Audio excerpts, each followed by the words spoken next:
so important when we talk about things like grape and abuse of that nature. I think it's important to talk about and discuss the roots and the plants and the seeds that occur when those types of transactions happen and what can happen to the person that is being graped, and how they kind of become a fertile soil for a seed that is being planted by the graper. Sometimes we talk a lot about, sexual abuse and grape and such, and we don't really get into the mechanics of what actually the whole purpose and point of this, kind of like a virus, a mind virus, if you will. That's what I'll call it. Because what it does is it plants seeds within others to keep the virus going, which is planting a seed of grape.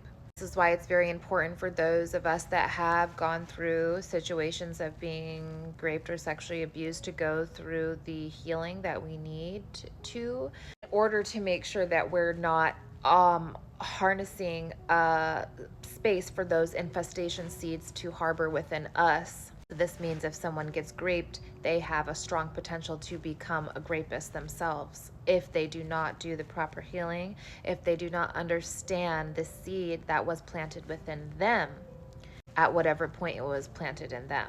And this could also be being conceived, being the result of a grape, being graped yourself, graping other people, or just simply being birthed through the occurrence of a grape. I think the more we focus on like healing that seed part instead of just like ignoring that it ever happened, which is what a lot of people will do when sexual abuse or grape situations happen. They will just ignore it as if it never happened, but really deep within, seeds are watering and fertilizing and, growing in a way, even if we do not see them. This can also plant seed in the ways of women that were graped.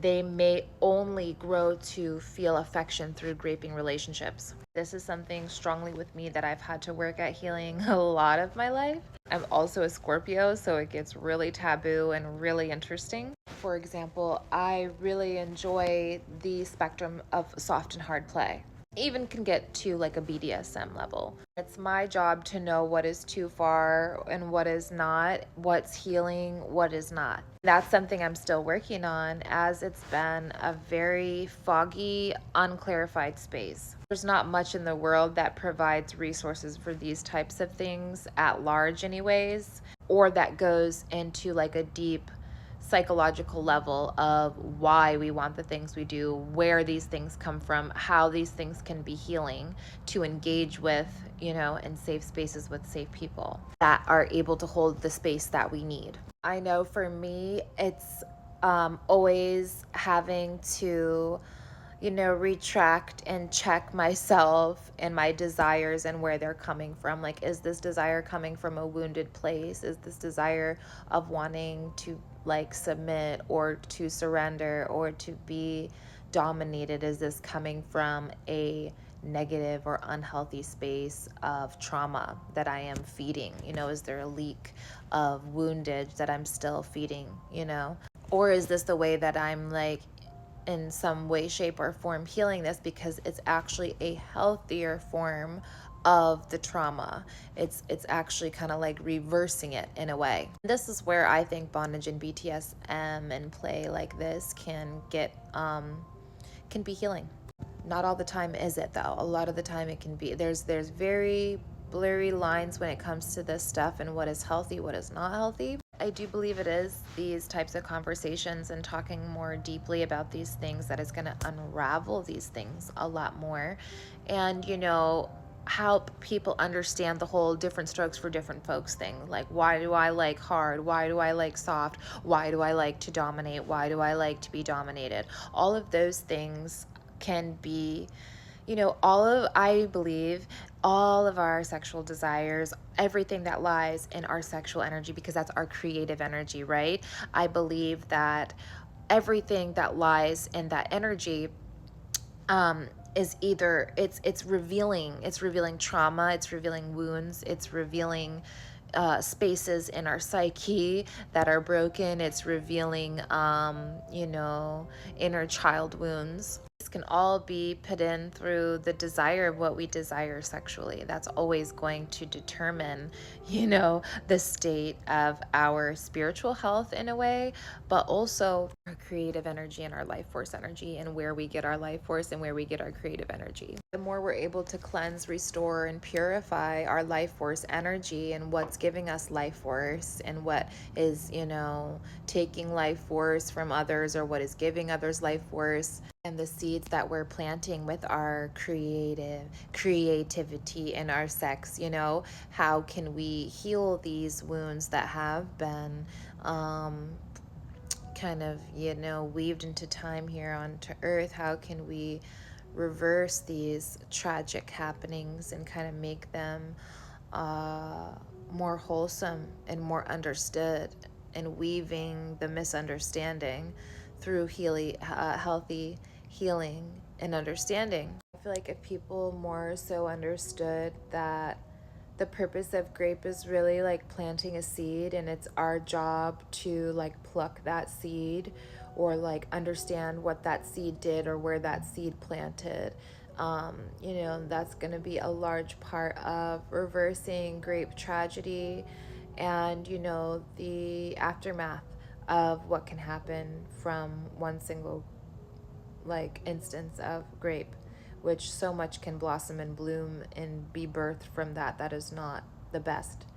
It, in a way, it infects a creation. It infects the way that we create. It infects the way that our life force is able to funnel out and have its light be received and seen.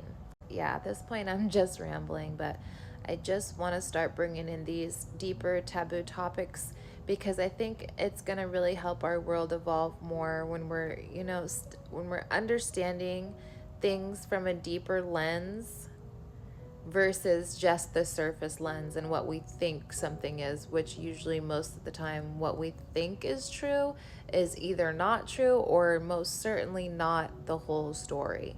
In order to be wholesome, whole beings in a holistic system, everything is accounted for, and we have to bridge from not a fragmented or separated space, but a wholesome understanding, and understanding all parts, pieces, and sides, even the ones that are uncomfortable for us to understand. But of course, we're only going to be able to heal to the levels that we allow ourselves to heal. There are people that are not going to allow themselves to heal to the maximum levels that they could in this life, and that's their choice.